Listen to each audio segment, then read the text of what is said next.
Olá, a paz do Senhor, que bênção! Já estamos na lição de número 9. Confesso que acredito que está passando muito rápido este trimestre. Temos aprendido bastante com a palavra de Deus. A igreja não sairá da mesma forma que entrou durante este primeiro trimestre de 2024. O Espírito Santo tem falado muito conosco, falado comigo individualmente. Acredito que tem falado com você e seremos diferentes. Estamos aprendendo as doutrinas bíblicas, o que Deus preparou para a sua igreja e precisamos entrar por este caminho de aprendizado para sermos melhor. Para você que está aqui pela primeira vez, sejam todos bem-vindos. Muito obrigada pela tua presença aqui. Também quero agradecer a todos os irmãos que estão aqui semanalmente. Meu muito obrigada. Obrigada pelo carinho, pelas orações. Você que falou de onde é, muito obrigada. O seu comentário é responsável também para que o meu canal continue crescendo. Eu sou Jane Martins de Souza, professora e superintendente de escola bíblica dominical. Sou muito grata a Deus por tudo que Ele tem feito em minha vida e por contribuir com uma parcela para você, professor, que está aqui para encontrar mais subsídios, para melhorar a sua aula e porque também dizer, não dizer, para melhorar a nossa vida espiritual. Fica comigo até o final desta aula e juntos aprenderemos bastante. Confesso que já estou 80% melhor do estado que eu estava na semana passada, já melhorei bastante, mas eu posso dizer que estou feliz porque grandes coisas o Senhor tem feito em minha vida e por isso chegamos até aqui. E hoje na lição de número 9 nós vamos falar sobre o batismo, a primeira ordenança da igreja. O texto que foi tomado por base está em Romanos, capítulo 6, versículos 1 a 11. Espero que você esteja lendo todos os versículos recomendados pelo nosso comentarista, para que sua aula seja enriquecida. E se você puder também agregar outros versículos, será uma bênção durante a sua aula. Duas são as ordenanças que são aceitas pela igreja pentecostal. E isso tudo baseado em estudos feitos por grandes homens de Deus. O batismo em água e a ceia do Senhor. Hoje falaremos apenas a respeito do batismo em águas e a lição de número 10 nós vamos falar sobre a ceia do Senhor. Talvez poderíamos falar em uma única aula sobre essas duas ordenanças, mas para que o estudo fique um pouco ampliado e a gente tenha maior compreensão e tiramos todas as nossas dúvidas, uma aula discutir cada ordenança. O nosso comentarista, o pastor José Gonçalves, achou melhor que por aula estudássemos sobre a respeito de cada uma das ordenanças. E hoje nós vamos aprender a diferença entre ordenança e sacramento. Nós aprenderemos qual a diferença destes dois termos, se eles são iguais ou não, porque nós não batizamos crianças em nossas igrejas, que são chamados de batismo de infantes, e os novos convertidos, porque não batizamos os convertidos assim que eles aceitam a Jesus Cristo. Se é uma ordenança, ela deve ser obedecida então. Jesus, antes de ser assunto ao céu, ao despedir-se dos seus discípulos, deixou a ordenança, entre aspas, portanto, ide, ensinai todas as nações. Quando Jesus está dizendo aqui de ensinar, ele está falando discipule, batizando-as em nome do Pai, do Filho e do Espírito Santo. É sobre essa fórmula trinitária que nós somos batizados. Jesus nos deixou o exemplo ao ser batizado por João Batista no Rio Jordão. Entretanto, há uma diferença entre o batismo de João, que é o batismo para o arrependimento, e o batismo deixado por Jesus. O batismo deixado por Jesus é uma confissão pública que fazem todos aqueles que se arrependeram dos seus pecados e decidiram morrer para o mundo. Como a doutrina bíblica, ela tem sofrido desvios ao longo dos anos, a prática do batismo também sofreu desvios pelos religiosos. No primeiro tópico, nós vamos falar sobre pressupostos bíblico-doutrinários de batismo.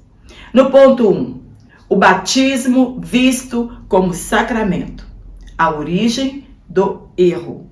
Então, batismo não é sacramento, batismo é ordenança, e entenderemos a diferença destes dois termos e por que a igreja aceita o termo ordenança. Para algumas igrejas, o batismo é parte da salvação do indivíduo. Então, sem batismo, sem salvação. A palavra sacramento, ela deriva do latim sacramentum. Os cristãos adotaram esse termo e começaram a associá-lo a seu voto de obediência e consagração ao Senhor. No decurso dos anos, os sacramentalistas tenderam, uns mais que os outros, a ver os sacramentos como rituais que transmitem graça espiritual, frequentemente chamado de, entre aspas, graça salvífica, a quem deles participa. Jesus, ele ordenou o batismo não porque ele transmite algum poder místico ou graça salvífica, mas porque simboliza o que já aconteceu na vida de quem aceitou a obra salvífica de Cristo. É uma confissão pública do que Jesus fez anteriormente por nós. No ponto 2, o batismo não é sacramento, mas ordenança de Cristo. Por que ordenança? Porque foi uma ordem de Jesus na grande comissão, batizar os que crescem e fossem discipulados. Muitos usam a palavra sacramento e ordenança como sinônimos. As ordenanças, elas são celebradas por ser mandamento e exemplos deixados por Jesus. O batismo, ele não é capaz de produzir em si mesmo mudança espiritual na vida de uma pessoa, mas ele é um símbolo daquilo que Jesus já fez anteriormente em nossa vida. Uma pessoa somente é batizada e se deixa batizar depois da certeza que ela tem do que Jesus fez na vida dela. O batismo não tem um poder misterioso, nenhum poder misterioso, capaz de mudar minha vida. Somente o sacrifício de Jesus tem o poder. É um ritual e ele não transmite nenhuma graça à nossa vida. No ponto 3, o batismo deve ser administrado aos adultos. Jesus estabeleceu um modelo para o batismo cristão quando ele mesmo foi batizado por João no início do seu ministério público aos 30 anos. Lemos do Novo Testamento que a pessoa, ao aceitar Jesus, imediatamente elas eram batizadas nas águas. E por que elas não precisavam de pré-batismo, como hoje é feito? Stanley Orton, ele descreve que naquele tempo o mundo era mais hostil do que hoje quanto à fé cristã. Então era importante que os novos convertidos tomassem posição lado a lado com os discípulos de Cristo e se envolvessem imediatamente na vida da comunidade cristã. O batismo é mais que ser obediente ao mandamento de Cristo. É o ato de se tornar um discípulo de Jesus. No século III, Orígenes asseverou que, entre aspas, a igreja recebeu uma tradição que ordena batizar até mesmo as criancinhas. Tertuliano argumentou contra o batismo de crianças, defendendo o direito das crianças e depois, quando tivessem a capacidade de conhecer a Cristo, se tornariam cristãos, isto é, maturidade. A crença que basearam a teoria do batismo de crianças desde a idade medieval é que, primeiro, o batismo de crianças equivale à circuncisão do Antigo Testamento, que era feita quando a criança tinha 8 dias. Segundo, outro sim, é que o Novo Testamento é relatado batismo em famílias inteiras e para eles as crianças estavam incluídas. Por exemplo, na casa de Lídia, a família toda foi batizada. Na casa do carcereiro, a família toda foi batizada. E nós temos outros exemplos da Bíblia também, de toda a família ser batizada. Isso são conjecturas, pois a Bíblia não relata nenhuma dessas coisas. Mas encontramos que os que creram e aceitaram a Jesus como Salvador se alegraram e foram batizados. Tem o ato de crer. Outro argumento usado é o do pecado original. A criança nasce com a culpa e ela precisa de perdão, que esse perdão só vem por meio do batismo. Essa ideia baseia-se em grande parte na teoria de que os seres humanos herdam biologicamente o pecado e que o batismo tem o poder de realizar uma espécie de regeneração sacramental na criança. Então, o batismo perdoa este pecado. Agostinho, bispo de Hipona, ele defendeu também o batismo de crianças sob a mesma alegação, para elas serem salvas. Jesus afirmou que o reino de Deus é delas. O batismo, conforme ordenou Jesus, é somente aos que crescem.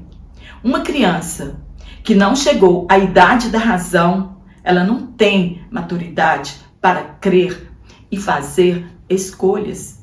Claro que conhecemos testemunhos maravilhosos de crianças que foram chamadas a Cristo e levaram toda a sua família. Não como maturidade de escolha, mas com o desejo de seguir a Cristo em detrimento a tantas outras coisas que elas poderiam escolher. E mais tarde, na fase adulta, escolheram ser testemunhas de Jesus e então foram batizadas. Para ser batizado, é preciso crer, é preciso arrepender dos seus pecados, para depois então fazer uma confissão pública. No tópico 2, nós vamos falar sobre o símbolo e o propósito do batismo. No primeiro ponto, símbolo do batismo, identificação com Cristo. Lembrando a você, que eu vou deixar aqui na descrição dessa minha aula, bem aqui embaixo na descrição, o link do meu WhatsApp e também o link do meu Instagram, da minha rede social, se você quiser me seguir por lá também. E no meu WhatsApp você fala diretamente comigo. E se você quiser receber esse PDF exatamente como eu leciono aqui, é só você clicar no link abaixo e você fala comigo e vai saber como receber este PDF para sua aula. Historicamente, são 3 as formas principais do batismo: a imersão, a afusão, o derramamento e a aspersão. Então, a afusão é derramamento sobre a pessoa. A maioria dos estudiosos do Novo Testamento concorda que o significado essencial do verbo batizon, é imergir ou submergir. Há um documento dos cristãos mais antigos, fora do Novo Testamento, chamado de Didaquê, que permite o batismo por outro método que não seja a imersão. O Didaquê afirma que, não havendo água suficiente para a imersão, Deve-se, entre aspas, derramar água na cabeça da pessoa 3 vezes, em nome do Pai, do Filho e do Espírito Santo. A aspersão, ela começou a ser usada no século III, em casos de batismos clínicos, já para as pessoas que estavam próximos da morte em um leito de hospital, e elas desejavam o batismo. Os pentecostais não aceitam outro método que não seja a imersão. Os exemplos que nós temos na Bíblia é de imersão. O método, ele jamais deverá ser mais importante do que a identificação espiritual com Cristo na sua morte e ressurreição, que é simbolizada pelo batismo. Morremos com Cristo, somos sepultados à nossa velha natureza e ressuscitamos com Ele em novidade de vida. Uma vez imersos, sepultamento. E ao imergir da água, ressurreição com Cristo. É morrer para a velha vida e entrar em uma nova vida com Cristo. Em Colossenses, Paulo ensina que fomos circuncidados em Cristo por Ele mesmo, que é o despojar do corpo da carne. E isso acontece quando somos sepultados com Ele no batismo.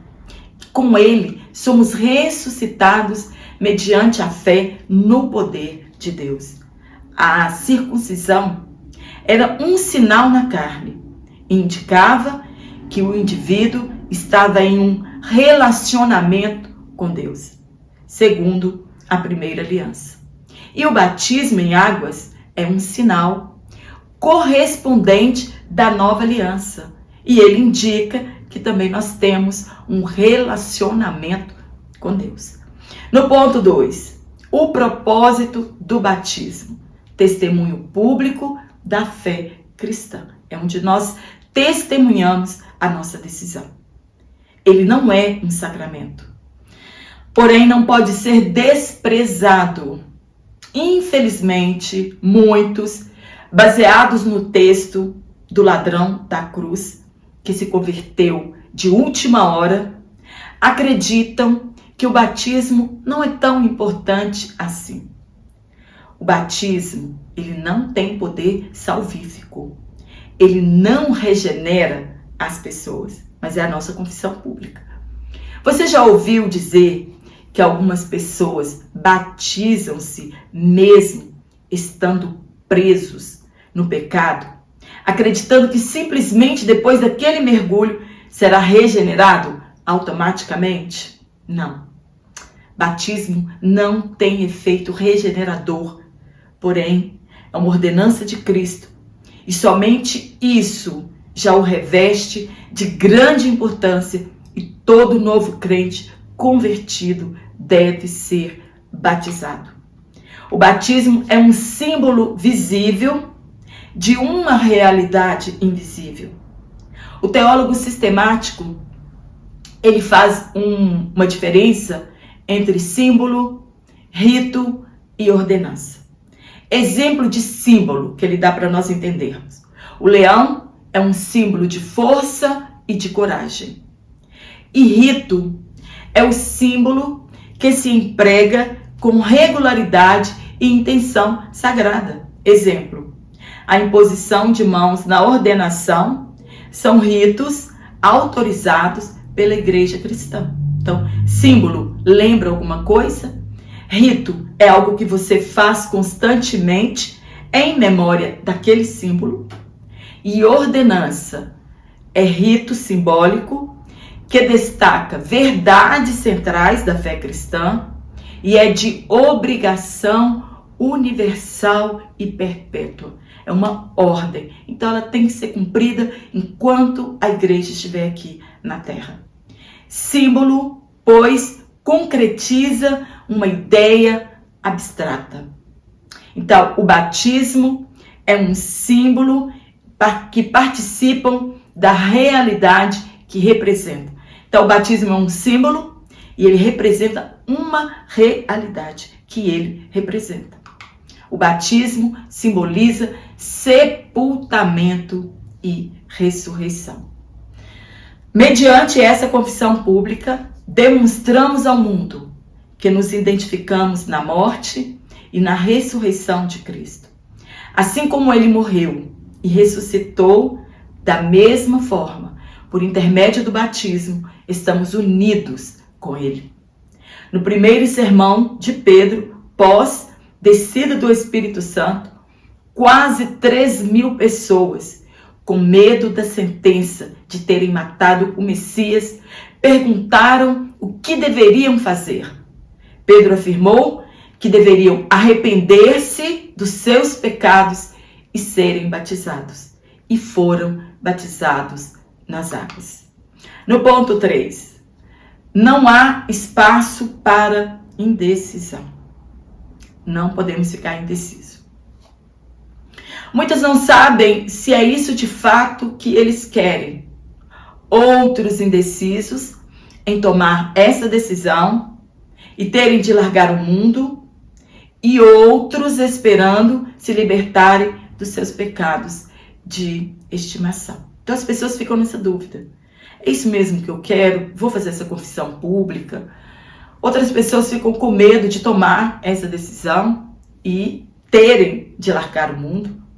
E outros, infelizmente, esperam se libertar dos seus pecados de estimação. Eu me recordo, quando eu aceitei a Cristo há 33 anos atrás, eu me recordo que eu custei tomar a decisão. Eu tinha medo de escandalizar o evangelho, escandalizar a igreja local. Eu tinha medo de desistir. Eu sei hoje, que essa insegurança vinha do maligno. E eu acredito que Jesus tomou essa decisão por mim. E ele me batizou com seu Espírito Santo antes mesmo de eu passar pelas águas. Então eu entendi que Jesus disse que eu já estava, pronta. E aí então eu tomei a melhor decisão da minha vida ao fazer a minha confissão pública. Isso já faz 33 anos. O batismo, ele não é uma vacina que imuniza o crente. Eu vou batizar e eu nunca mais vou pecar. Eu vou batizar e eu vou continuar firme. Mas ele nos encoraja a prosseguir, deixando nossa velha natureza sepultada e de onde ela nunca mais pode ressurgir. Somente vencemos o pecado se andarmos e sermos guiados pelo Espírito Santo. Esse rito, ele traz implicações e responsabilidade. E uma delas é cortar qualquer ligação que temos com o mundo pecaminoso. E não recebermos este rito não nos livra das responsabilidades e também não nos impedirá de sofrermos os danos do pecado. No último tópico, no terceiro tópico, nós vamos falar sobre a fórmula e o método do batismo. Primeiro, fórmula trinitária do batismo. O batismo nos identifica com Cristo e também com a igreja. A igreja, ela não faz o que acha correto ou que seja mais prático. Mesmo sendo 3 pessoas diferentes, mesmo sendo um único Deus. Jesus, na grande comissão, ele deu a fórmula trinitária. O batismo deve ser feito em nome do Pai, do Filho e do Espírito Santo. Não somente em nome de Deus, ou em nome de Jesus, ou em nome do Espírito Santo, como muitas igrejas fazem. O batismo bíblico é usada a fórmula trinitária e ele é por imersão, salvo aquelas condições que eu disse anteriormente. No ponto 2, fórmula herética do batismo. Várias igrejas adotaram fórmula que não é trinitária. O comentarista da nossa lição, ele cita o unicismo, que batiza somente em nome de Jesus. E eles se apoiam em alguns trechos bíblicos, em que os apóstolos e discípulos batizavam em nome de Jesus. Em Atos 2:28, encontramos a fórmula abreviada, que segundo a NVI, Pedro ressalta a característica inconfundível deste batismo, pois Jesus agora está incluído como não estivera no batismo de João. O batismo de João prenunciava a Jesus. Eles não negavam a Trindade, apenas afirmavam que tudo que eles estavam fazendo era na autoridade de Jesus, naquilo que ele fez e naquilo que ele ensinou. No ponto 3, imersão é um método bíblico do batismo. No Novo Testamento, não há vestígios de batismo por aspersão. Já falei um pouquinho sobre os diversos tipos de batismos anteriormente. Todos os relatos que temos sobre batismo, a pessoa saía de dentro da água. Isso confirma que era por imersão. Entre aspas, sendo Jesus batizado, saiu da água. Batismo é um momento em que antes inimigos da cruz de Cristo e agora fazemos a nossa rendição final. Quando entramos em um tanque batismal, ou seja, num rio, ou numa lagoa, ou no mar, no oceano, nós fazemos a nossa rendição final. Depois de tudo que Jesus já fez por nós, nós nos entregamos a Ele. Morremos para o mundo, morremos para a velha natureza e ressuscitamos com Cristo em novidade de vida. É a nossa rendição final. E aí então, nos entregamos totalmente a Ele. Amém? Espero ter te ajudado com este comentário.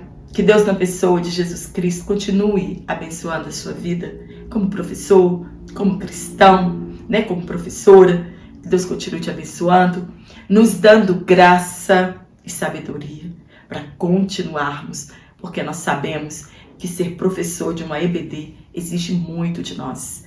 Nós temos que dedicar o nosso tempo para estudar, para ler e aprendermos e transmitirmos conhecimento aos nossos alunos, que Jesus colocou sob a nossa responsabilidade. Quero mandar um abraço para todos vocês e também um abraço para nossa irmã Maria Tereza, em Nazaré da Mata, em Pernambuco. E também o nosso irmão Marcos Nascimento, bem pertinho aqui de nós, em Pontel, Minas Gerais, que também é um professor da EBD. Um forte abraço a todos vocês, tenham uma ótima semana e eu te espero aqui na próxima aula, se Deus assim nos permitir então.